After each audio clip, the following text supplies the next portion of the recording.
মাননীয় স্পিকার, আপনি জানেন আজকে আমরা যখন এখানে দাঁড়িয়ে কথা বলি তখন আমাদেরকে এটা ভাবতে হচ্ছে যে আমরা কথা বলতে গিয়ে আবার বিগত 17 বছরের কোনো একটা বৈষম্যের মধ্যে পড়ে যাচ্ছি কিনা।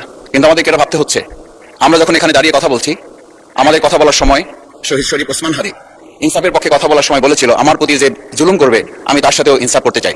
আমরা লক্ষ্য করেছি এই সরকার প্রতিষ্ঠিত হওয়ার পর শরীফ ওসমান হাদির ব্যাপারে তার বিচারে কতটুকু কার্যকারিতা নিয়ে এসেছে তা আমরা এখন পর্যন্ত জানতে পারিনি। আমার মনে হয় আমরা সংবিধান নিয়ে ঘাটাঘাটি করতে করতে যদি সংবিধানই আমাদের রক্ষা করতে পারতো, তাহলে সংবিধান আমাদেরকে বলে দিত যে আমাদের সেদিন বালু ট্রাক সরানোর ক্ষেত্রে সংবিধানের পৃষ্ঠা আমাদেরকে খুঁজতে হতো। সংবিধান যদি আমাদেরকে রক্ষা করতে পারতো, তাহলে 72-এর সংবিধানের আলোকে আজকে আমাদের এখানে থাকার কথা না, আমি শফিকুল ইসলাম মাসুদ আমার এখন জেলখানায় থাকার কথা। সংবিধান যদি মানতে হতো, তাহলে আমাদের মাননীয় প্রধানমন্ত্রী বাংলাদেশে থাকার কথা না, অন্য দেশের বাইরে থাকার কথা। সংবিধান মানতে হলে বর্তমান স্বরাষ্ট্রমন্ত্রী এখন দেশের বাইরে থাকার কথা ছিল। সংবিধান মানতে হলে যে বাচ্চাদেরকে আজকে এখানে শিক্ষা দেওয়া হচ্ছে, দীক্ষা দেওয়া হচ্ছে, কিংবা তাদেরকে কোনো কোনো ক্ষেত্রে জাসদের সাথে তুলনা করা হচ্ছে, সেই বাচ্চাদের নিয়ে আমরা এই সরকার দলের লোকদেরকে, সরকার দলের সম্মানিত নেতৃবৃন্দকে আমরা চোখের পানিও ফেলতে দেখেছি, আবার কাউকে কাউকে কথা বলতেও শুনেছি যে এই সমস্ত বাচ্চাদের, আমরা তাদের শিক্ষার্থীদের আন্দোলনের সাথে আমাদের কোনো সম্পর্ক ছিল না।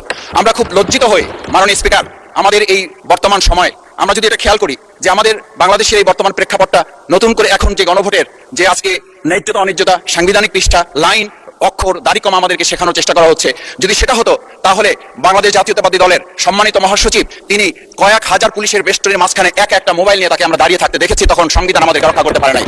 মাননীয় স্পিকার, আমি 350 মামলা নিয়ে 7 মাসের ব্যবধানে আপনিও আমার 2-1টা মামলাতে আপনি আমাকে সহযোগিতা করেছেন, সেটা এই সুযোগে ধন্যবাদ জানাতে চাই। আমার 350 মামলা জামিন করতে 7 মাস সময় লেগেছে, আমার বের হতে সময় লেগেছে 4.5 বছর। আমি সেই 4.5 বছরে 3বার রিয়ারেস্ট হয়ে 2বার গুম হয়েছি। আমি তখন ডিজিএফআই, এনএসআই, ডিবিএসবির কাছে জানতে চেয়েছিলাম, আমার সামনে দিয়ে বড় বড় নেতারা বের হয়ে যাচ্ছে, আমার অপরাধটা কি? তখন বলেছিল তারা হুমকি না, হুমকি হচ্ছেন আপনারা। আমাদেরকে যখন শেখ হাসিনার শেষ সরকার নিষিদ্ধ করেছিল, তখন তারা 14 দল মিটিং করে বলেছিল এই জামাত শিবির হচ্ছে সবচেয়ে বড় সমস্যা, তাদেরকে নিষিদ্ধ করলে এই আন্দোলন থেমে যাবে। আজ একটা কথা পরিষ্কার বলতে চাই, এই গণবিপ্লব নিয়ে আমাদের মাথা ব্যথার মূল কারণ হচ্ছে এখানেই শেখ হাসিনা আমাদেরকে যথার্থ টার্গেটটা করেছিল। সেই টার্গেটের মূল লক্ষ্য ছিলাম আমরা। আমাদেরকে বলা হয়েছিল একটা গুলি করলে একটা সরে বাকিগুলো লড়ে না, সেই লড়ে না লক্ষ্য ছিলাম আমরা মাননীয় স্পিকার, যার কারণে আমাদেরকে তারা ভয় পায়। আমরা এখন বর্তমান সময় ভিডিও দেখতে পাই যে শেখ হাসিনা বাইরে থেকে বলেছিল আমরা এই দলকে ভোট দিতে বললাম, আর সেই দল আমাদের সাথে আবার বিশ্বাসঘাতকতা করেছে। আমরা সেই শেখ হাসিনা বক্তব্য শোনার পর আমরা কাউকে আজকে এখানে বলতে শুনে নাই শেখ হাসিনার ওই বক্তব্য সঠিক নয়, এই মানুষ প্রতারিত হয়েছে, বেইমানি করা হয়েছে। আবার যদি গণভোট জুলাই সনদ দিয়ে এই জাতির সাথে প্রতারণা করা হয়, তাহলে মূল্য দিতে হবে শুধু নয়, আবার আমাদেরকে 17 বছরে সেই জেল জুলুম, নিপীড়ন, গুম খুনের জায়গায় আমাদেরকে ফিরে যেতে হবে।